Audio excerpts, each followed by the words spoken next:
अल्लाह ताला के बाबरकत नाम से जो रहमान और रहीम है, लेक्चर का आगाज़ करते हैं। अज़ीज़ तलबा और तालिबात, मेरी तरफ़ से खुशामदीद। अल्हम्दुलिल्लाह इस कोर्स में अभी तक water and waste water treatment plant design में प्राइमरी ट्रीटमेंट को हम मुकम्मल कर चुके हैं, जिसमें स्क्रीनिंग चैम्बर थे, ग्रिड चैम्बर था और प्राइमरी सेडिमेंटेशन टैंक।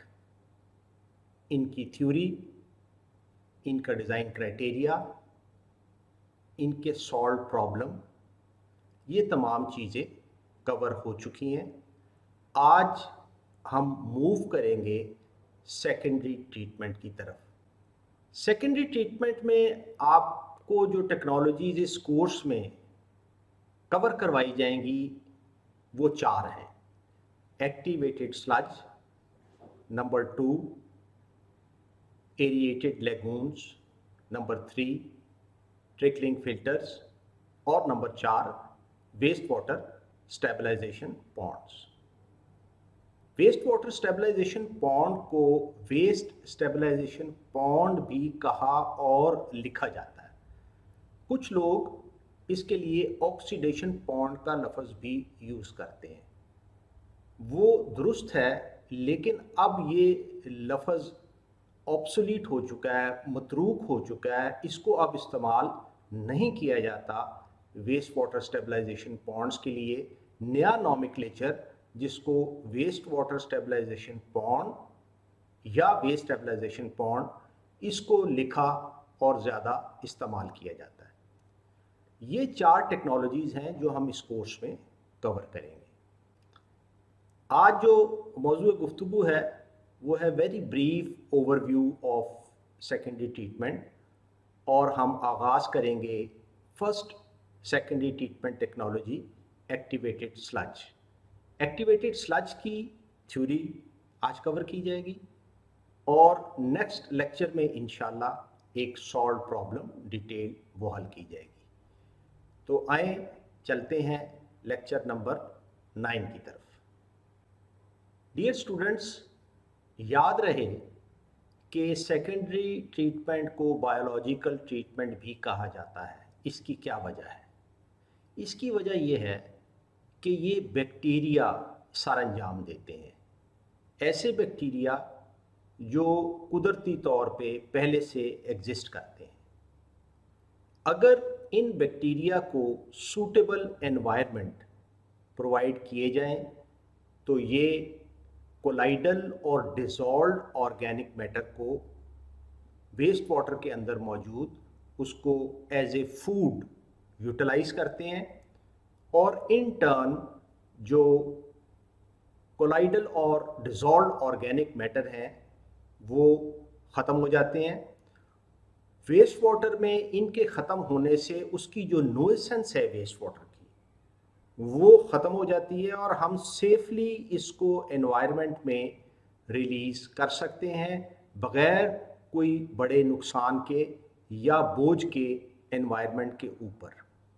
ये है सेकेंडरी ट्रीटमेंट का मकसद, removal of colloidal and dissolved organic matter. और ये कौन करता है? बैक्टीरिया। इसी वजह से सेकेंडरी ट्रीटमेंट को बायोलॉजिकल ट्रीटमेंट भी कहा जाता है। सेकेंडरी ट्रीटमेंट या बायोलॉजिकल ट्रीटमेंट 2 तरीके के हो सकते हैं, एक एरोबिक और दूसरा एनएरोबिक। एरोबिक प्रोसेसेस वो प्रोसेसेस हैं जो ऑक्सीजन की मौजूदगी में काम कर सकते हैं। अगर मैं ऑर्गेनिक मैटर को एक जनरल फार्मूला CHONS से रिप्रेजेंट करूं, जिसमें C कार्बन है, H हाइड्रोजन है, O ऑक्सीजन है, N नाइट्रोजन है और S सल्फर है। ये एक जनरल फार्मूला है। ऑर्गेनिक मैटर इन तमाम कंपोनेंट से मिलके बनता है।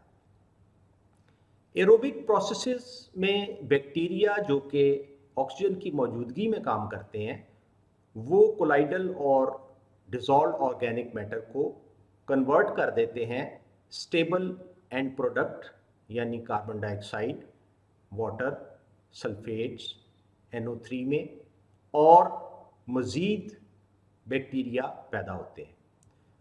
अगर आप इस फिगर को देखें तो ये एरो जो रेड कलर का है, ये इसकी थिकनेस कम है और इसकी थिकनेस ज़्यादा है, और इनको मैंने कलर कोड भी किया है।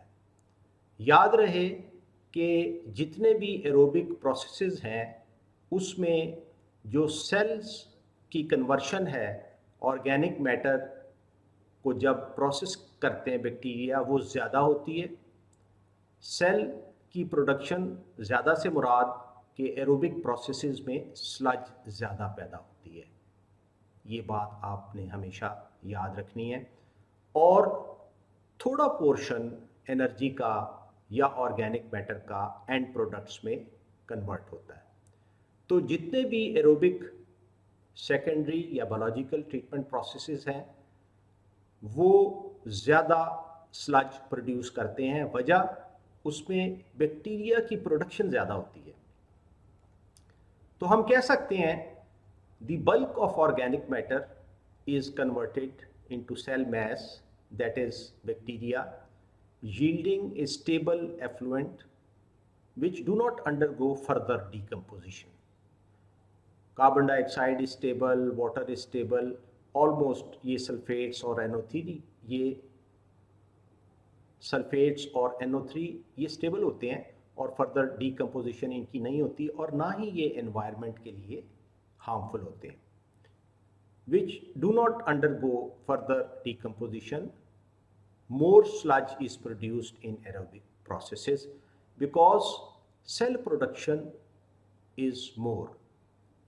Cell production is more, मैं इसको रिपीट कर रहा हूँ। ज़्यादा सेल पैदा होते हैं, ऑर्गेनिक मैटर का मेजर पोर्शन सेल्स में कन्वर्ट हो जाता है न्यू बैक्टीरिया में, और कम पोर्शन स्टेबल एंड प्रोडक्ट्स में कन्वर्ट होता है, और आउटकम ये है कि more sludge is produced in aerobic processes.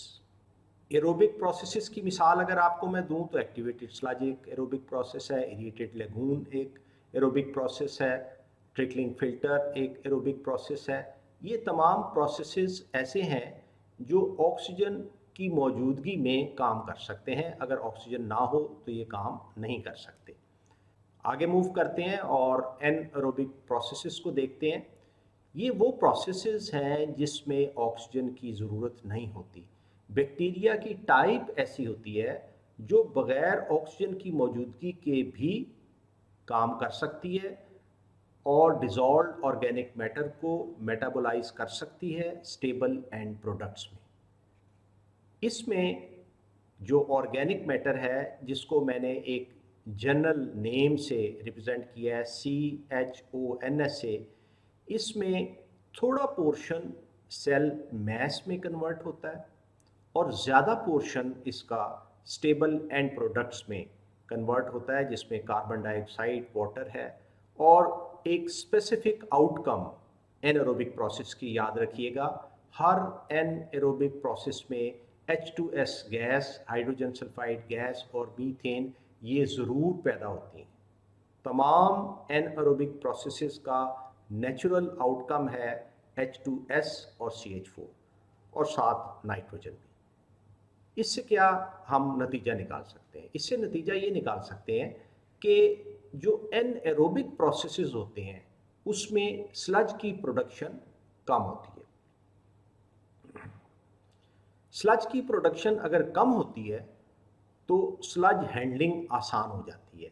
Sludge handling facilities का साइज़ छोटा हो जाता है, उन पे जो कैपिटल कॉस्ट खर्च आती है वो कम हो जाती है। और मज़ीद ये कि जब आप ऑक्सीजन आपने नहीं प्रोवाइड करनी तो एरिएशन प्रोसेस के लिए जो एनर्जी चाहिए होती है वो भी इस्तेमाल में नहीं आती और ना उसकी ज़रूरत पड़ती है। लिहाजा जनरल टर्म्स में हम ये कह सकते हैं कि एनएरोबिक प्रोसेसेस जो हैं वो चीप होते हैं as compare to aerobic processes. इसमें मज़ीद तफसील में बात होगी आगे चल के। आगे मूव करते हैं। Less sludge is formed in anaerobic processes. The end product is odorous due to the formation of H2S gas.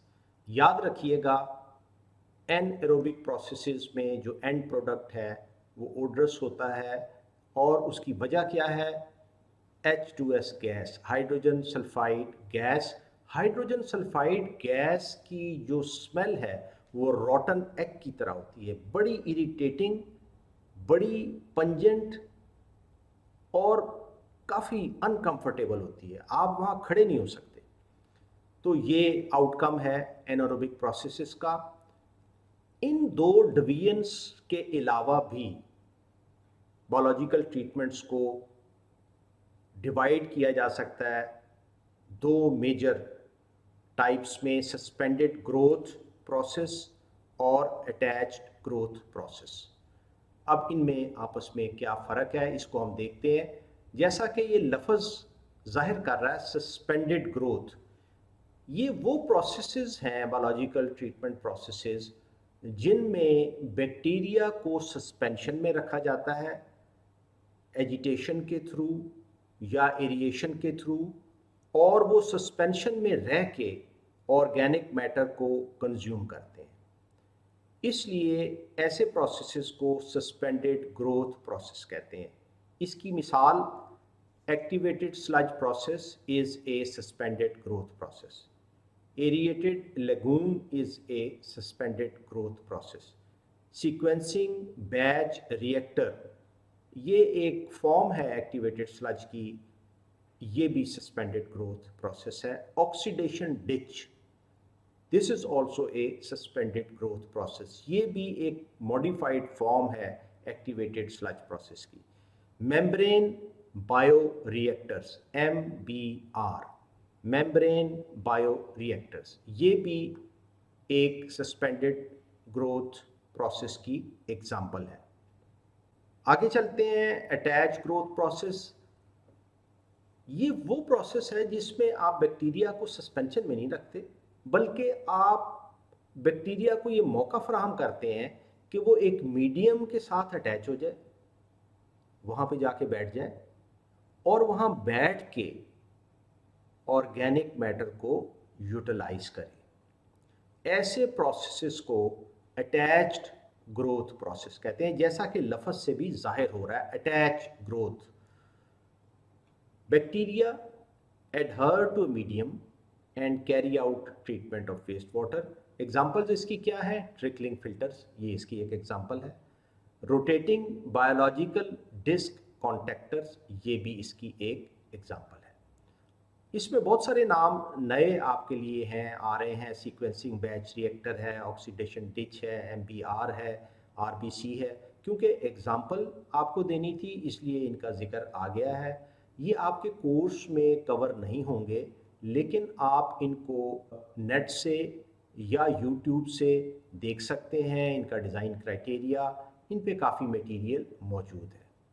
अब हम चलेंगे पहले बायोलॉजिकल ट्रीटमेंट या सेकेंडरी ट्रीटमेंट, और वो है activated sludge process.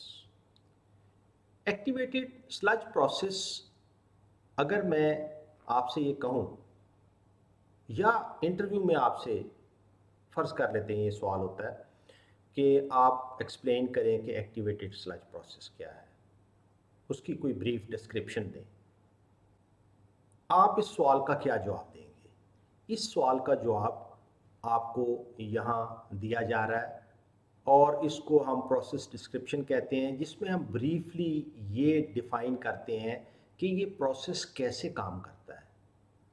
Activated sludge process वो प्रोसेस है जिसमें एक्टिवेटेड स्लज और बैक्टीरिया को लिया जाता है, उनको एजिटेट और एरिएट किया जाता है, और in the suspended form bacteria organic matter को यूटिलाइज करते हैं, और इसके बाद उनको एक सेकेंडरी सेडिमेंटेशन टैंक में लेकर जाते हैं।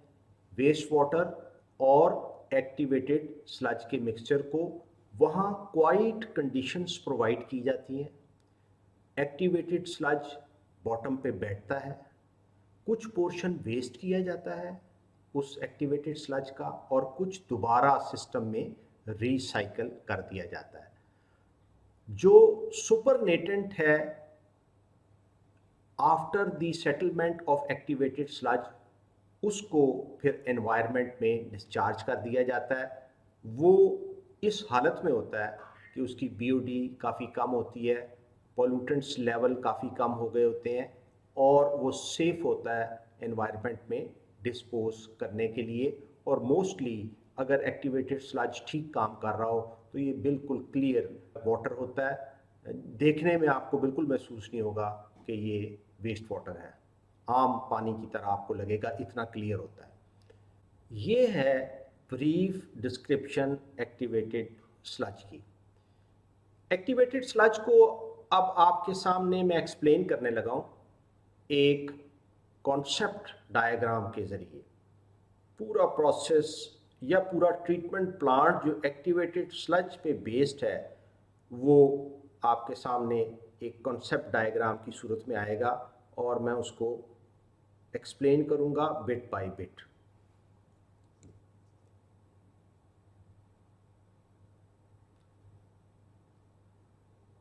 आपके सामने एक फिगर, ये कॉन्सेप्ट डायग्राम है एक वेस्ट वाटर ट्रीटमेंट प्लांट की, जो कि एक्टिवेटेड स्लज को यूज़ करते हुए बनाया गया है।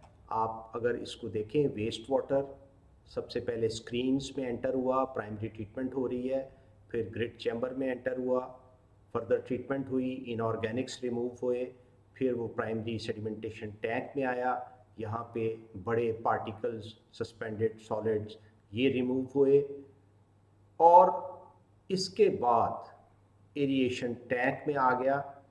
एरिएशन टैंक में एरिएटर्स लगे हुए हैं, पानी को ऑक्सीजन दी जा रही है या एयर दी जा रही है जिसमें ऑक्सीजन मौजूद है। एक्स शो कर रहा है टोटल सस्पेंडेड सॉलिड्स, या अगर मैं सिर्फ इसको सस्पेंडेड सॉलिड्स कह लूँ, उसकी कंसंट्रेशन।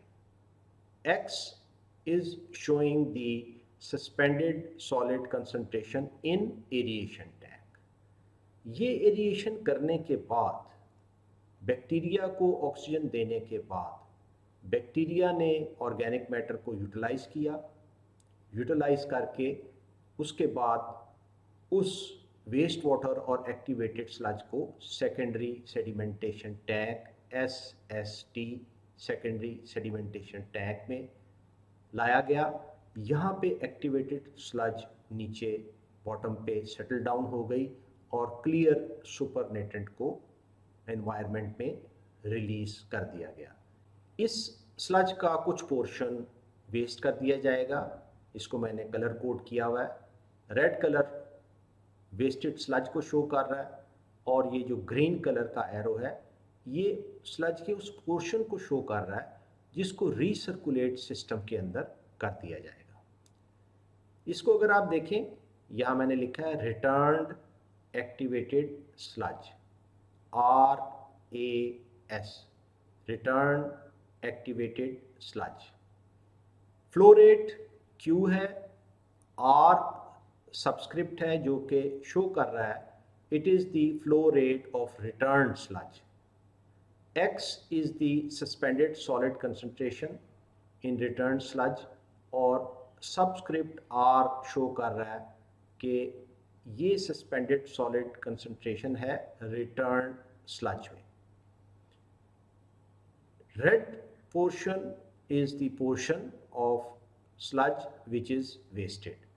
यहाँ मैंने लिखा है waste sludge. Q flow rate show कर रहा है, और W सबस्क्रिप्ट शो कर रहा है कि ये वेस्ट स्लज का फ्लो रेट है। ये वेस्ट स्लज मिलाई जाती है प्राइमरी सेडिमेंटेशन टैंक से आने वाली स्लज से, और इनको इकट्ठा करके फिर थिकनिंग की जाती है या डाइजेशन की जाती है। ये वो पार्ट है जो आगे चल के हम बड़ी तफसील में पढ़ेंगे, इसलिए मैं अभी इसको क्विकली पास थ्रू कर रहा हूँ, यहाँ से इसकी डिटेल में नहीं जा रहा।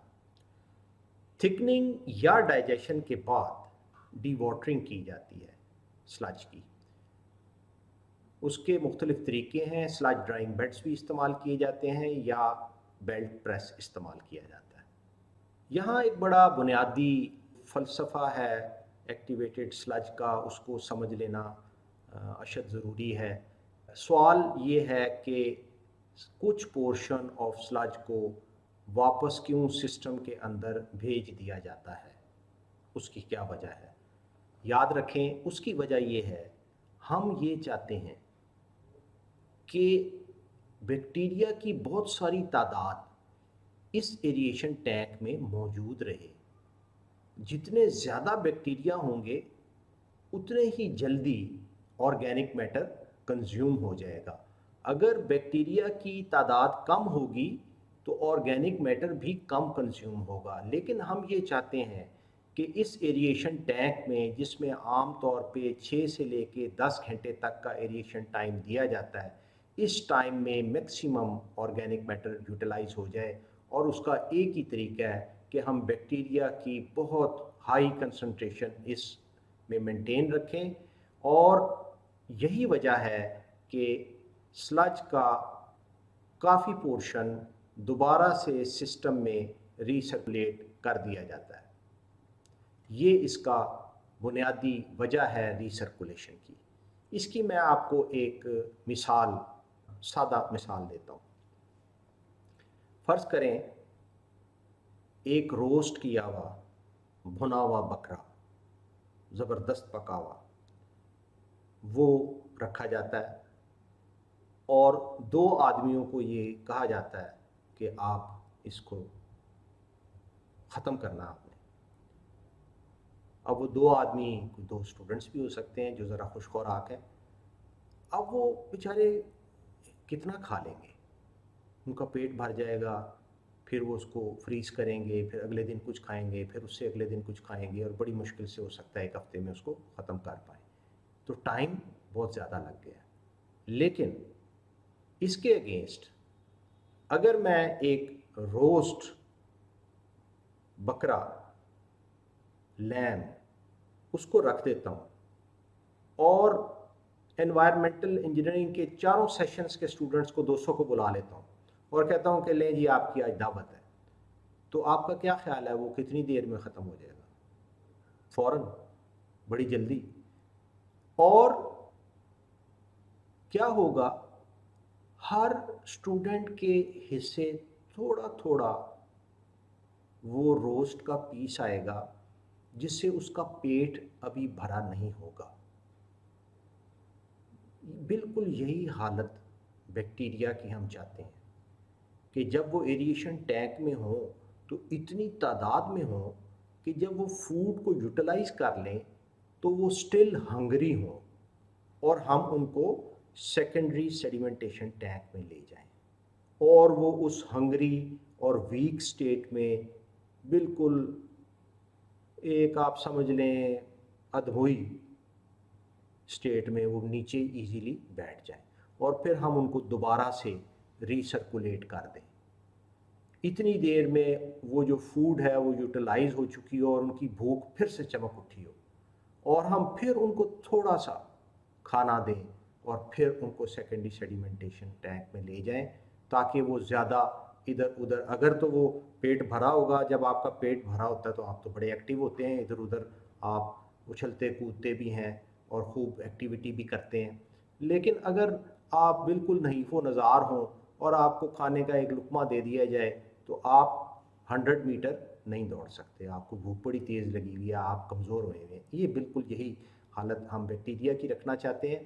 तो इसलिए हाई कंसंट्रेशन एरिएशन टैंक में मेंटेन की जाती है और उनको एक हंगरी स्टेट में थोड़ा सा खाना दिया जाता है और सेकेंडरी सेडिमेंटेशन टैंक में ले जाया जाता है। यहाँ बेचारे बड़े नहीफ़ व नज़ार हालत में वो बिल्कुल नीचे जल्दी से बैठ जाते हैं और दोबारा से हम उनको फिर उसी हंगरी स्टेट में हम ले जाते हैं और बहुत बड़ी तादाद में फिर मौजूद होते हैं, थोड़ा थोड़ा खाना मिलता है और ये चीज़ साइकिल चलता रहता है। ये है बुनियादी फ़लसफ़ा रीसर्कुलेशन ऑफ स्लज का, जो कि आपके लिए समझना ज़रूरी था। इसको मैंने एक सादा मिसाल से, एक रोस्ट किए हुए बकरे और खाने वालों की तादाद से समझाने की कोशिश की है।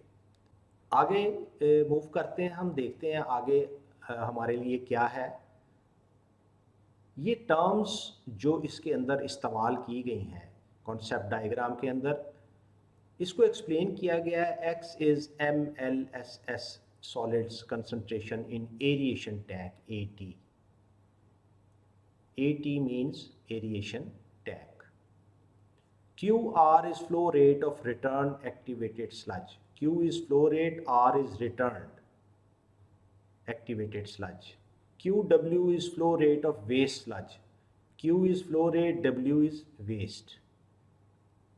X are solid concentration in return activated sludge. X is solid concentration, R is return activated sludge.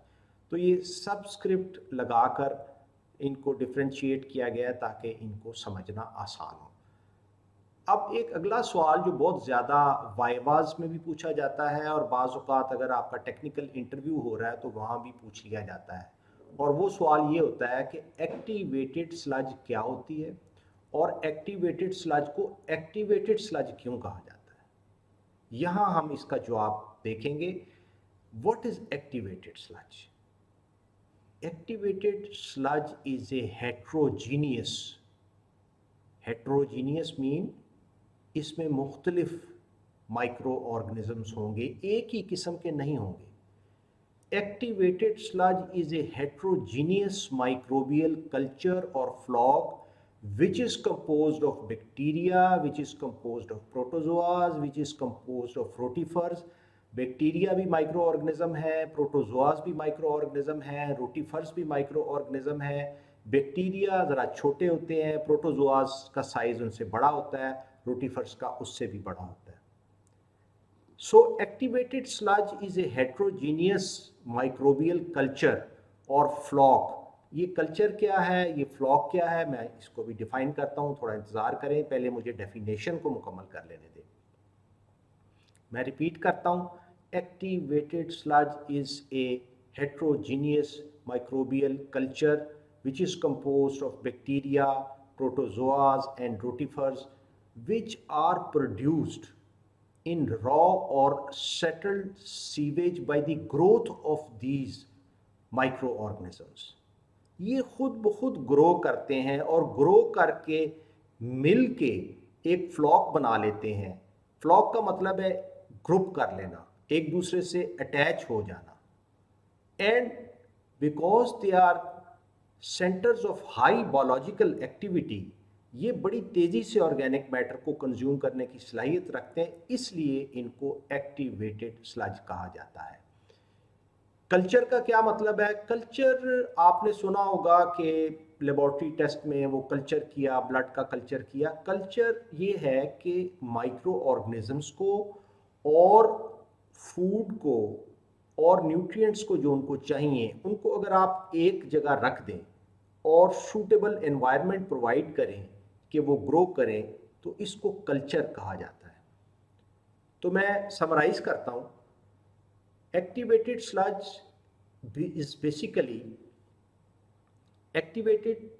is basically a heterogeneous flock of different microorganisms, and it is a center of high biological activity. It has capacity to utilize the organic matter very quickly, therefore it is known as activated sludge। एक और definition जो आपका समझना बहुत ज़रूरी है वो है मिक्स्ड लिकर। मिक्स्ड लिकर क्या चीज़ है? Mixed liquor is basically a mixture of waste water and activated sludge in the aeration tank. इसको मिक्स्ड लिकर कहा जाता है। अगर वेस्ट वाटर और एक्टिवेटेड स्लज को आप इकट्ठा कर दें तो ये क्या कहा जाएगा? इसको मिक्स्ड लिकर कहा जाएगा। तो एरिएशन टैंक में हम देखते हैं कि वेस्ट वाटर भी आ रहा होता है रॉ, और उसमें एक्टिवेटेड स्लज भी मौजूद होती है। तो इसलिए जो एरिएशन टैंक के कंटेंट्स हैं उनको मिक्स्ड लिकर कहा जाता है। इसीलिए जब वहाँ से आप सैंपल लेते हैं और उसका सस्पेंडेड सॉलिड टेस्ट करते हैं तो इसको मिक्स्ड लिकर सस्पेंडेड सॉलिड कहा जाता है, MLSS। तो स्टूडेंट्स ये तो थी कुछ थोड़ा सा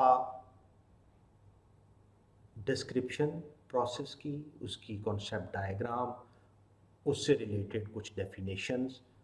अब हम चलते हैं ऑपरेशनल प्रॉब्लम्स की तरफ जो आम तौर पे एक्टिवेटेड स्लज में एनकाउंटर होती हैं।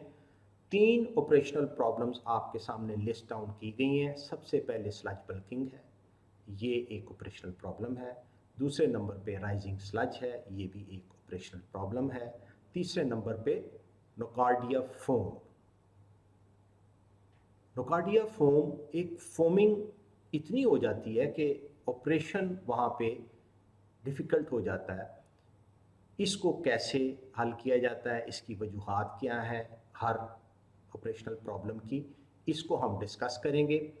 लेकिन इस कोर्स में मैं जो प्रॉब्लम नंबर 1 है, ऑपरेशनल प्रॉब्लम 1 स्लज बल्किंग, इसको तो डिटेल में डिस्कस करूँगा। लेकिन नंबर 2 और नंबर 3 के लिए मैं आपको रेफ़र करूँगा Metcalf and Eddy, page number 694 से लेके 700 तक। Kindly for rising sludge and Nocardia foam reasons and various solutions, please refer to the textbook and the mentioned pages. हम स्टार्ट करते हैं स्लज बल्किंग से। अब स्लज बल्किंग क्या है? अब आपके जहन में क्या आता है स्लज बल्किंग से? Sludge bulking is actually excessive carryover of flocks in the treated effluent due to inefficient operation of secondary clarifier. अगर सेकेंडरी क्लैरिफायर में स्लज या एक्टिवेटेड स्लज ठीक तरह ना बैठे और बहुत सारा पोर्शन एफ्लुएंट के साथ रिलीज हो जाए तो इस सिचुएशन को स्लज बल्किंग कहा जाता है। इसका नतीजा क्या होगा? इसका नतीजा ये होगा कि क्योंकि ये ऑर्गेनिक मैटर है एक्टिवेटेड स्लज, तो ट्रीटेड एफ्लुएंट की बीओडी बढ़ जाएगी, सस्पेंडेड सॉलिड बढ़ जाएंगे और वो एफ्लुएंट स्टैंडर्ड्स को हो सकता है मीट ना कर पाए। तो इसको कहते हैं स्लज बल्किंग। इसकी वजह क्या है? इसकी वजह आमतौर पे growth of filamentous micro organisms हैं। इसको अभी हम देखते हैं कि फिलामेंटस माइक्रो ऑर्गेनिज्म कैसे होते हैं, इनकी शक्ल कैसी होती है। आपको मैं कुछ पिक्चर्स जो इलेक्ट्रिक माइक्रोस्कोप से खींची हुई हैं वो भी मैं दिखाऊंगा। लेकिन हम सबसे पहले देख लेते हैं कि रीज़न्स, स्लज बल्किंग होती क्यों है, इसकी रीज़न्स क्या है। रीज़न में नंबर 1 इनसफिशेंट एरिएशन। आप मतलूबा कंसंट्रेशन में ऑक्सीजन प्रोवाइड नहीं करते और डिज़ोल्व ऑक्सीजन लेवल अगर एरिएशन टैंक में 2 से नीचे चला जाए तो ये बड़ी सूटेबल कंडीशन होती है फिलामेंटस माइक्रो ऑर्गेनिज्म के ग्रो करने के लिए। और जैसे ही इनकी ग्रोथ शुरू होती है, settlement of activated sludge in secondary sedimentation tank ये डिस्टर्ब हो जाती है और बहुत सारे फ्लॉक्स सेटल नहीं हो पाते due to filamentous micro organism and they escape in the treated effluent, thereby increasing the BOD and total suspended solids of the treated effluent, and perhaps the treated effluent may not conform to the Punjab environmental quality standards. Number 2 lack of nutrients. ये हम characterisation में हमने देखा कि nitrogen और phosphorus अगर ना हो एक ख़ास मतलूबा तादाद में, जिसको हमने कहा BOD ratio nitrogen ratio phosphorus, वो कितनी थी आपको याद होगी, 100:5:1। अगर ये ना हो तो बायोलॉजिकल ट्रीटमेंट सेटिस्फैक्ट्री नहीं होता और इनके ना होने की वजह से फिलामेंटस ग्रोथ शुरू हो जाती है। Number 3 presence of toxic substances. आमतौर पे इंडस्ट्रियल वेस्ट वाटर में ये देखा गया है, टॉक्सिक सब्सटेंसेस की वजह से फिलामेंटस ग्रोथ ज़्यादा होती है और जो यूज़फुल माइक्रो ऑर्गेनिज्म है वो सही तरह ग्रो नहीं कर पाते। Number 4 at low food to micro organism ratios. Food to micro organism ratio, इसको आगे चल के हम तफसील में डिफ़ाइन भी करेंगे। फ़िलहाल थोड़ी देर के लिए आप इंतज़ार फरमाएं। At low FM ratios, filamentous microorganisms they grow faster than good guys. Good guys कौन है? वो बैक्टीरिया जो अच्छी तरह फ्लॉक बना लेते हैं और जो ऑर्गेनिक मैटर को बड़ी तेज़ी से कंज्यूम करते हैं, वो अच्छे बैक्टीरिया हैं। लो एफएम रेशो पे फिलामेंटस की ग्रोथ बड़ी तेज़ हो जाती है और जो यूज़फुल माइक्रो ऑर्गेनिज्म है उनकी ग्रोथ कम हो जाती है। एक बहुत अच्छी डायग्राम एक रिसर्च कंडक्ट की गई, वो मुझे इंटरनेट से मिली, मैं आपके साथ अभी शेयर करता हूँ। और आप देखेंगे कि एफएम रेशो जैसे जैसे चेंज होती है वैसे वैसे यूज़फुल ऑर्गेनिज्म और फिलामेंटस ऑर्गेनिज्म की ग्रोथ कैसे तब्दील होती है। थोड़ी देर इंतज़ार करें, मैं आपके साथ शेयर करता हूँ। Number 5, sudden change in waste water characters. अचानक कोई तब्दीली हो गई, बीओडी अचानक 100 से 300 पे चली गई, पीएच अचानक चेंज हो गई, कोई और करेक्टरिस्टिक्स अचानक तब्दीली से there is a shock to the useful bacteria, और ये कंडीशंस ऐसी होती हैं जिसमें फिलामेंटस ग्रो कर जाते हैं। तो इसको शॉक लोडिंग कहा जाता है।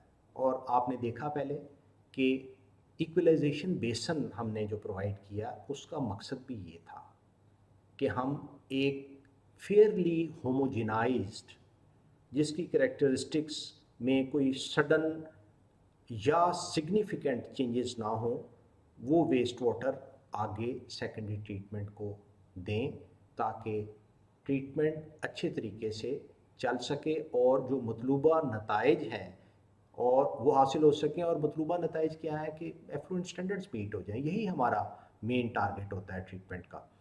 नेक्स्ट रीज़न की तरफ चलते हैं, लो पीएच। लो पीएच भी बड़ी सूटेबल होती है फिलामेंटस ग्रोथ के लिए। और आखिरी, large quantities of grease and oil, बाज़ औक़ात ये भी फिलामेंटस ग्रोथ का बायस बनते हैं। फिलामेंटस माइक्रो ऑर्गेनिज्म की शक्ल कैसी होती है आपके सामने, ये उसकी एक हाथ से ड्रॉ की हुई तस्वीर है। आप ये देखें, लंबी लंबी टेल्स ये इसकी हैं। अब जब ये टेल्स होंगी और इस तरह का स्ट्रक्चर होगा तो दूसरा माइक्रो ऑर्गेनिज्म कैसे आके इससे कांटेक्ट करेगा? रोटिफर आके इससे नहीं कांटेक्ट कर सकता, प्रोटोजोआ नहीं कर सकता। और जब तक एक ग्रुप ये नहीं बनाएंगे और फ्लॉक नहीं बनाएंगे तब तक कैसे हाई बायोलॉजिकल एक्टिविटी का सेंटर बन सकते हैं। ये वजह है फिलामेंटस माइक्रो ऑर्गेनिज्म क्यों अफेक्ट करते हैं कि उनका स्ट्रक्चर ऐसा होता है जो फ्लॉक फॉर्मिंग में एक बहुत बड़ी रुकावट बन जाता है। Filamentous bacteria have extended tails that hinders formation of floc and hence good settling of sludge. जब फ्लॉक सही तरह नहीं बनेंगे, अब फ्लॉक बनने से क्या होता है, जितना बड़ा फ्लॉक होगा उतना बड़ा साइज होगा, जितना बड़ा साइज होगा वो बाय ग्रेविटी नीचे सेकेंडरी सेडिमेंटेशन टैंक में बैठ जाएगा। तो फ्लॉक अगर नहीं बनेगा, सेटलमेंट ठीक नहीं होगी, सेटलमेंट ठीक नहीं होगी सेकेंडरी सेडिमेंटेशन टैंक में, तो बहुत सारा ऑर्गेनिक मैटर जो है वो बैक्टीरिया की फॉर्म में वो एफ्लुएंट में चला जाएगा और बीओडी हाई हो जाएगी, टोटल सस्पेंडेड सॉलिड्स भी हाई हो जाएंगे। अब आपको मैं दिखाने लगा हूँ स्कैनिंग इलेक्ट्रॉन माइक्रोस्कोप से खींची हुई तस्वीरें फिलामेंटस बैक्टीरिया की। ये आपके सामने एक तस्वीर आई, ये बड़ी लार्ज मैग्नीफिकेशन है। इसमें आप देखें ये टेल्स बहुत सारी आपको नज़र आएंगी और ये दरमियान में बैक्टीरिया है। अब इस बैक्टीरिया की स्ट्रक्चर को आप अगर देखें तो कैसे रोटिफर्स और प्रोटोजोआज आके मिल के एक फ्लॉक बनाएंगे। ये फ्लॉक बनाना ही नहीं देगा, उनको करीब नहीं आने देगा।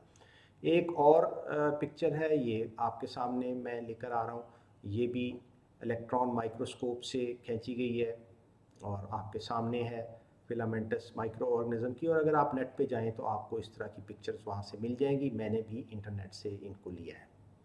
एक बहुत अहम मौजू जिसकी तरफ हम आ रहे हैं वो है स्लज सेटलेबिलिटी। ये अहम क्यों है? अहम इसलिए है, अगर स्लज सेटल नहीं होगी सेकेंडरी सेडिमेंटेशन टैंक में, तो आप अच्छे रिज़ल्ट कैसे ले सकेंगे एक्टिवेटेड स्लज से। इसलिए स्लज की सेटलेबिलिटी एक अहम मौजू है। इसको रेगुलरली मॉनिटर किया जाता है ड्यूरिंग दी प्लांट ऑपरेशन, और जब देखा जाता है कि कोई प्रॉब्लम आ रही है तो फ़ौरन उसको अटेंड किया जाता है, उसकी कॉजेज़ को डिटरमिन किया जाता है। तो चलते हैं, देखते हैं कि स्लज सेटलेबिलिटी क्या है और इसको कैसे डिटरमिन किया जाता है।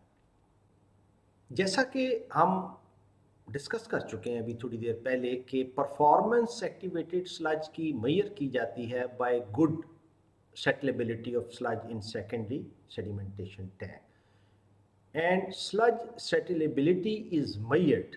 अब इसको मेजर कैसे करते हैं? इसको मेजर करते हैं स्लज वॉल्यूम इंडेक्स से। इसका एब्रीविएशन है SVI, स्लज वॉल्यूम इंडेक्स। तरीकाकार क्या है? Waste water sample is drawn from aeration tank.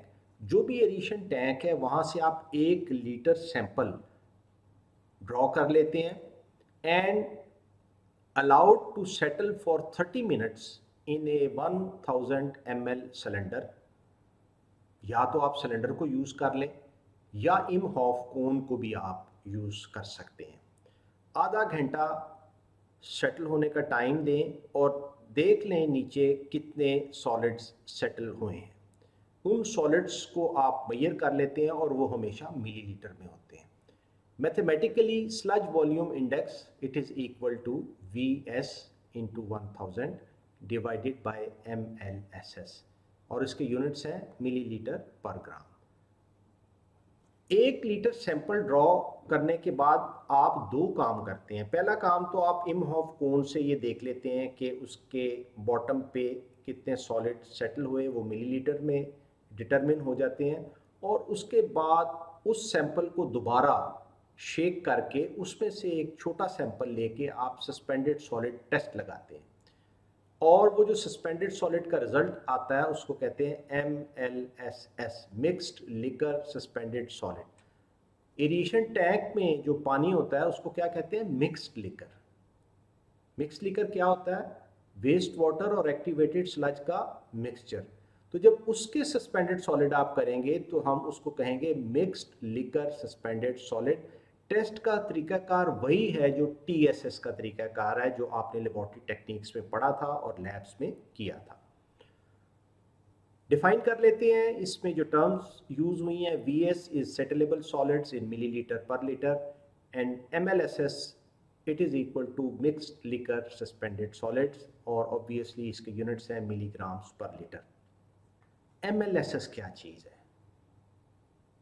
MLSS is a surrogate measure of microorganism quantity in sewage। ये बड़ी अहम चीज़ है, समझने की चीज़ है, आपकी तवज्जो चाहिए। आप नहीं मेजर कर सकते तादाद माइक्रो ऑर्गेनिज्म की एक एरिएशन टैंक में, क्योंकि 1 मिलीलीटर वेस्ट वाटर में करोड़ों के लिहाज से माइक्रो ऑर्गेनिज्म होते हैं। तो आप कैसे मेजर करेंगे इतने बड़े एरिएशन टैंक में? आपको एक ऐसा तरीका इख्तियार करना पड़ेगा जो आसान भी हो और जल्दी हो भी जाए। ऐसे तरीके को सरोगेट मेजर कहते हैं, यानी कि माइक्रो ऑर्गेनिज्म की तादाद बजाय गिनने के उसका एक सब्स्टिट्यूट आप तलाश करें जिसके ज़रिए उनकी तादाद का अंदाज़ा किया जा सके कि वो ज़्यादा हैं या कम हैं। ऐसे मेजर को सरोगेट मेजर कहते हैं। तो MLSS is a representation of the number of micro organisms in the aeration tank. MLSS की वैल्यू कम होगी, माइक्रो ऑर्गेनिज्म कम होंगे। MLSS की कंसंट्रेशन या वैल्यू ज़्यादा होगी तो माइक्रो ऑर्गेनिज्म ज़्यादा होंगे। अब ना तो बहुत कम होने चाहिए और ना ही बहुत ज़्यादा होने चाहिए। एक ख़ास रेंज के अंदर जो है उसका होना ज़रूरी है, और वो रेंज क्या है ये हम डिज़ाइन क्राइटेरिया में देखेंगे। स्लज वॉल्यूम इंडेक्स की वैल्यू अगर तो 50 और 150 के दरमियान आए तो सब ठीक, बिल्कुल काम ठीक चल रहा है, और अगर ना आए इसका मतलब है कि सेटलमेंट ठीक नहीं हो रही और आपको ये देखना है कि इसकी क्या वजह है। अगर ये 50 से कम आ रही है तो आप देखें कि डिनोमिनेटर में MLS है, आप इसकी वैल्यू को बढ़ाएं, ज़्यादा स्लज को रिसर्कुलेट करें ताकि ये 50 से ऊपर चली जाए। और अगर 150 से एक्सीड कर जाती है, वो भी कुछ अच्छा शगुन नहीं है। उस सूरत में MLS की कंसंट्रेशन बहुत ज़्यादा है, लिहाजा आप रीसर्कुलेशन को थोड़ा सा कम कर दें। ये तरीका है इसको कंट्रोल करने का, या तो इसको बढ़ाएं रीसर्कुलेशन को या कम करें, डिपेंडिंग अपॉन कि आपके पास स्लज वॉल्यूम इंडेक्स की वैल्यू क्या आ रही है। उम्मीद है आप इसको समझ गए होंगे। अब हम चलते हैं, एक लफ्ज़ जो आपने पहले सुना और मैंने बोला, FM ratio, food to micro organism ratio. Food to micro organism ratio क्या है, फूड क्या है, माइक्रो ऑर्गेनिज्म क्या है। फूड क्या है, BOD, ऑर्गेनिक मैटर, ये बैक्टीरिया के लिए फूड है। और M क्या है, माइक्रो ऑर्गेनिज्म। ये कैसे मैयर करते हैं हम, MLS से अभी हमने डिस्कस किया है कि हम वैसे तो मैयर करना बड़ा मुश्किल है, इसका एक सरोगेट मैयर है कि MLS कंसंट्रेशन अगर वो ज़्यादा है तो माइक्रो ऑर्गेनिज्म ज़्यादा है। अब हम देखते हैं food to micro organism ratio को। It is expressed in terms of kilograms of BOD applied per day per kilogram of MLS, और इसके यूनिट्स जो हैं FM रेशो के पर डे होते हैं। अभी हम देखते हैं कि कैसे आते हैं पर डे। फूड अगर कैलकुलेट करना हो तो flow rate multiplied by BOD। अब BOD is in milligrams per litre और ग्राम्स पर क्यूबिक मीटर। इन ग्राम्स को अगर मैंने किलोग्राम्स में कन्वर्ट करना हो, 1000 से डिवाइड करूँगा तो मेरे पास जो रिज़ल्ट आएगा वो kilograms of BOD per day में आ जाएगा। Microorganisms. V is the volume of the aeration basin into MLSS, and again MLSS is in milligrams per liter or grams per cubic meter. In order to convert the grams into kilograms, 1000 से divide कर दें, kilograms MLSS। जब इसका हम ratio लेंगे तो Q into BOD है kilograms of BOD per day, और ये है किलोग्राम्स ऑफ MLSS। तो किलोग्राम किलोग्राम से कैंसिल हो जाएगा और FM रेशो पर डे में आ जाएगी। FM रेशो अगर 0.25 से लेके 0.5 पर डे तक हो तो ये बड़ी मुनासिब, सूटेबल समझी जाती है, and it promises good settling characteristics of sludge. जब तक ये रेशो इसके दरमियान मेंटेन होती रहती है, plant based on activated sludge performance ठीक देता रहता है। जब ये रेशो इससे कम होती है तो फिलामेंटस ग्रोथ शुरू होती है, और जब ये रेशो इससे ज़्यादा होती है तब भी प्रॉब्लम्स होते हैं। तो इस रेशो को इस रेंज में मेंटेन करना ज़रूरी है। आगे चलते हैं। आपके सामने ये वो ग्राफ है जिसका मैंने अभी थोड़ी देर पहले जिक्र किया था, जो मुझे किसी रिसर्च पेपर में से मिला, जो बहुत अच्छे तरीके से FM रेशो और फिलामेंटस ग्रोथ का रिलेशनशिप बताता है। अगर आप गौर से देखें इसको तो एक्स एक्सिस पे FM रेशो, जैसे जैसे हम इधर जा रहे हैं FM रेशो बढ़ती जा रही है, और यहाँ पे ग्रोथ रेट है। ग्रोथ रेट दोनों का, फिलामेंटस का भी और यूज़फुल का भी, और जो सॉलिड लाइन है वो नॉन फिलामेंटस ग्रोथ को शो कर रही है, और जो डॉटेड लाइन है वो फिलामेंटस ग्रोथ को शो कर रही है। 0.25 पे आप देखें, इससे पहले पहले जब food to micro organism ratio 0.25 से कम थी इस साइड पे, तो फिलामेंटस ग्रोथ बहुत एक्सपोनेंशियल है, और नॉर्मल माइक्रो ऑर्गेनिज्म या यूज़फुल माइक्रो ऑर्गेनिज्म उनकी ग्रोथ कम है। जैसे ही 0.25 को FM रेशो ने क्रॉस किया, एकदम यूज़फुल माइक्रो ऑर्गेनिज्म की ग्रोथ ज़्यादा हो गई और इसकी ग्रोथ सप्रेस हो गई।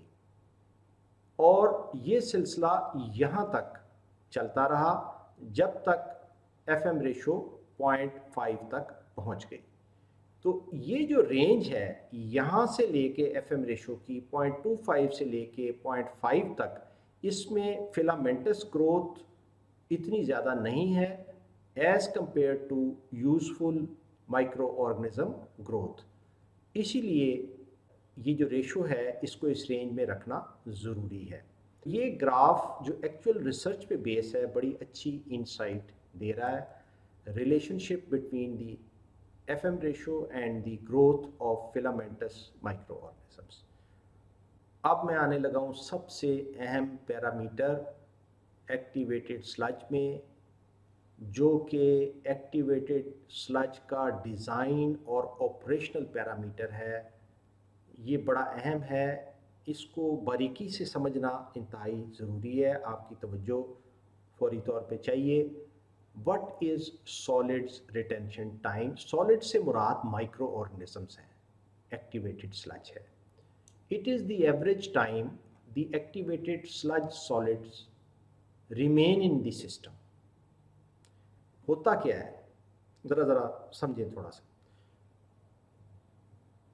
एक्टिवेटेड स्लज मौजूद है एरिएशन टैंक में, सेकेंडरी सेडिमेंटेशन टैंक में गई, बैठ गई नीचे, कुछ पोर्शन वेस्ट हो गया, कुछ दोबारा आपने रिसाइकिल कर दिया।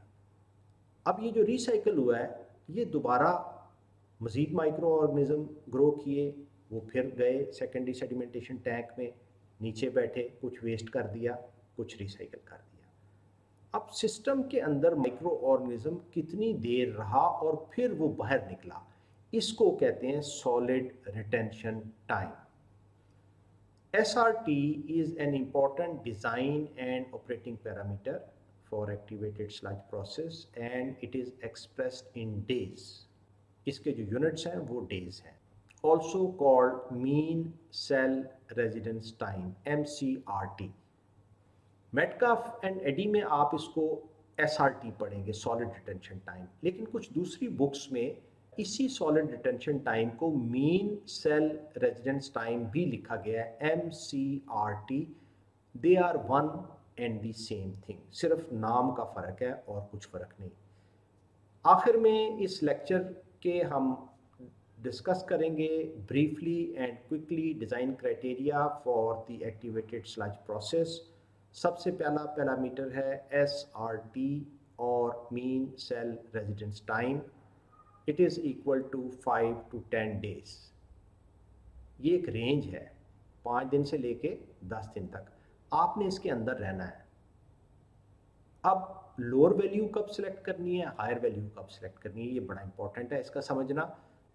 याद रखें, जब टेम्परेचर बहुत लो हो, आप प्लांट डिज़ाइन कर रहे हैं which is based on activated sludge, और उस इलाके का टेम्परेचर कम रहता है, तो आप हायर SRT लें। क्यों, वजह क्या है? वजह ये है कि लोअर टेम्परेचर में बैक्टीरिया की फंक्शनिंग ज़रा आहिस्ता हो जाती है और वो इतनी तेज़ी से फूड को यूटिलाइज नहीं कर पाता, लिहाजा उसको ज़्यादा देर सिस्टम के अंदर दें ताकि optimum efficiency of waste water treatment plant obtain हो सके। लेकिन अगर टेम्परेचर हाई है, आपके इल्म में होगा कि हाई टेम्परेचर पे बैक्टीरिया या कोई भी केमिकल रिएक्शन बड़ी तेज़ी से काम करता है, तो बैक्टीरिया बड़ी तेज़ी से काम करेगा, फूड को जल्दी यूटिलाइज करेगा, तो इतनी देर रख के उसको फ़ायदा क्या है? कोई फ़ायदा नहीं है। लिहाजा आप कम सॉलिड रिटेंशन टाइम पे डिज़ाइन कर सकते हैं अगर आपका वेस्ट वाटर ट्रीटमेंट प्लांट एक ऐसी जगह पे वाक़या है जहाँ टेम्परेचर ज़्यादा है। अब अगला सवाल आपका ये हो सकता है, पंजाब के लिए क्या सॉलिड रिटेंशन टाइम लेना चाहिए? पंजाब के लिए मैं सुजेस्ट करूँगा कि आप 7 से स्टार्ट कर दें, ये एक मुनासिब वैल्यू होगी। लेकिन याद रखें, आप इस रेंज के अंदर रहें। ये मेरी जो बात है ये एक्सपीरियंस की बेस पे है। आप आज़ाद हैं 5 से लेके 10 तक कोई भी सॉलिड रिटेंशन टाइम रखते हैं। गाइडलाइंस मैंने आपको दे दी हैं। ये वैल्यू जो 7 मैंने बताई है ये सिर्फ अपने तजर्बे की और सिर्फ पंजाब के लिए मैंने बताई है। बाकी जगह के लिए हो सकता है आपको कुछ और देखना या सिलेक्ट करना पड़े। FM रेशो 0.25 से 0.5 पर डे तक रहनी चाहिए। MLSS कंसंट्रेशन, यहाँ आप देखें आपको एक गाइडलाइन दी जा रही है 1500 से लेके 3000 तक आप कोई भी वैल्यू अडॉप्ट कर सकते हैं MLSS के लिए, जब आप एक waste water treatment plant based on activated sludge process को डिज़ाइन कर रहे हैं। एयर सप्लाई ज़ाहिर है एरोबिक प्रोसेस है, आपको एयर देनी है जिसमें ऑक्सीजन मौजूद है जो बैक्टीरिया यूज़ करेंगे और ऑर्गेनिक मैटर को मेटाबोलाइज करेंगे। 3 से लेके 10 और 10 से लेके 15 cubic metre of air per metre cube of sewage for diffused aerators. ये नया लफ्ज़ आ गया डिफ्यूज्ड एरिएटर, हम इसको आगे चल के एक्सप्लेन करेंगे। Number 2, 0.7 to 1.5 kilograms of oxygen पर किलोवाट आवर फॉर सरफेस एरिएटर। ये एक नया लफ्ज़ आ गया सरफेस एरिएटर, इसको भी आगे चल के डिफ़ाइन करेंगे। फ़िलहाल हम डिज़ाइन क्राइटेरिया पे फोकस कर रहे हैं। रिटर्न स्लज कितनी रिटर्न करनी है? 25% से लेके 100% ऑफ सीवेज फ्लो हो सकती है। अब मैंने आपको बताया कि SVI पे डिपेंड करेगा। आप डेली बेसिस पे SVI डिटरमिन करते हैं। वहाँ याद रखें एक्टिवेटेड स्लज में एक पूरी लैब की ज़रूरत होती है प्लांट ऑपरेशंस के दरमियान। उस लैब में डेली बेसिस पे कुछ टेस्ट किए जा रहे होते हैं जिससे सिस्टम को रेगुलेट किया जा रहा होता है। कितनी स्लज रीसर्कुलेट करनी है रेंज दे दी गई है। आप साइट कंडीशंस और वो जो रिज़ल्ट आएंगे उसकी बेसिस पे आप डिटरमिन करें। एरिएशन टाइम एरिएशन बेसन का 6 से लेके 10 घंटे तक होता है। Dissolve oxygen level at least 2 milligram होना चाहिए। अगर नहीं होगा, कम होगा तो क्या होगा? फिलामेंटस ग्रोथ शुरू हो जाएगी। नंबर ऑफ एरिएशन टैंक ये डिपेंड करता है, आप एक लगा लें, बहुत बड़ा लगा लें। फ़्लो थोड़ा है एक काफ़ी है, फ़्लो बहुत ज़्यादा हो सकता है आपको 2 लगाने पड़े। इसके लिए कोई गाइडलाइन या कोई जवाब मैं आपको नहीं दे सकता, ये सिचुएशन पे डिपेंड करता है और हर सिचुएशन एक यूनिक सिचुएशन होती है। आपको जो गाइडिंग प्रिंसिपल्स बता दिए गए हैं उनको यूज़ करते हुए और अपनी बेस्ट इंजीनियरिंग जजमेंट को यूज़ करते हुए, और प्लस अगर फिर भी आपकी तसल्ली नहीं हो रही तो आप लिटरेचर रिव्यू के थ्रू उस तरह के जो केसेस हैं उनको स्टडी करें कि जो कामयाब प्लांट है उनका डाटा क्या है, उसको देख के आप एक डिसीजन ले सकते हैं। याद रखें हर सवाल का जवाब यहाँ नहीं बताया जा सकता कोर्स के अंदर, इसलिए कि उस सिचुएशन का हमें पता नहीं है। लेकिन जो कुछ आपको पढ़ा दिया गया है वो इतना काफ़ी है, इतना काफ़ी है, इतना काफ़ी है। मैं तीसरी बार कहूँगा कि आप इसको यूज़ करते हुए अपनी बेस्ट इंजीनियरिंग जजमेंट को यूज़ करते हुए आप बेहतरीन फ़ैसला कर सकते हैं। और फिर भी अगर आपकी तसल्ली ना हो तो आप लिटरेचर रिव्यू कर लें, प्लांट्स की एग्जांपल्स देख लें, तो फिर किसी एक डिसीजन पे आप पहुंच जाएं। Dimensions of aeration tank depth आमतौर पे 3 से लेके 5 मीटर तक होती है, ये तो तय कर दी गई है। अब शेप कैसी होगी? स्क्वायर होनी चाहिए, रेक्टेंगुलर होनी चाहिए? अगेन ये it depends upon the designer, it depends upon the area which is allocated for that wastewater treatment plant, उसकी ज्योमेट्री क्या है। आपने जिस चीज़ का ख्याल रखना है वो ये है कि एक फुल्ली मिक्स्ड सिस्टम इवॉल्व हो। आपने एरिएटर्स को सरफेस हो या डिफ्यूज़ को इस तरह प्लेस करना है, लेआउट इस तरह होना चाहिए कि एक फुल्ली मिक्स सिस्टम, कोई डेड पॉकेट्स ना हो। ये एक गाइडलाइन है डायमेंशंस के लिए और उसकी geometry of the aeration tank के लिए। डिसीजन आपने खुद करना है। डियर स्टूडेंट्स, आज का लेक्चर हम कंक्लूड करते हैं। आज हमने क्या पढ़ा इसको देखते हैं। आज हमने सेकेंडरी वेस्ट वाटर ट्रीटमेंट को स्टार्ट किया, एक ब्रीफ ओवरव्यू लिया सेकेंडरी वेस्ट वाटर ट्रीटमेंट को बायोलॉजिकल ट्रीटमेंट भी कहा जाता है। वजह, ये बैक्टीरिया के थ्रू एडमिनिस्टर होता है। एरोबिक भी हो सकता है, एनएरोबिक भी हो सकता है। फर्स्ट टेक्नोलॉजी एक्टिवेटेड स्लज को स्टार्ट किया गया। उसकी डिस्क्रिप्शन क्या थी, उसकी फ्लो डायग्राम कैसी होती है अगर एक वेस्ट वाटर ट्रीटमेंट प्लांट आपने एक्टिवेटेड स्लज की बेस पे लगाना है। उसके बाद डिफरेंट टर्म्स थी जिसमें एक्टिवेटेड स्लज था, मिक्स्ड लिकर था, food to micro organism ratio थी, और आखिर में हमने जो डिज़ाइन क्राइटेरिया था एक्टिवेटेड स्लज का उसको डिस्कस किया।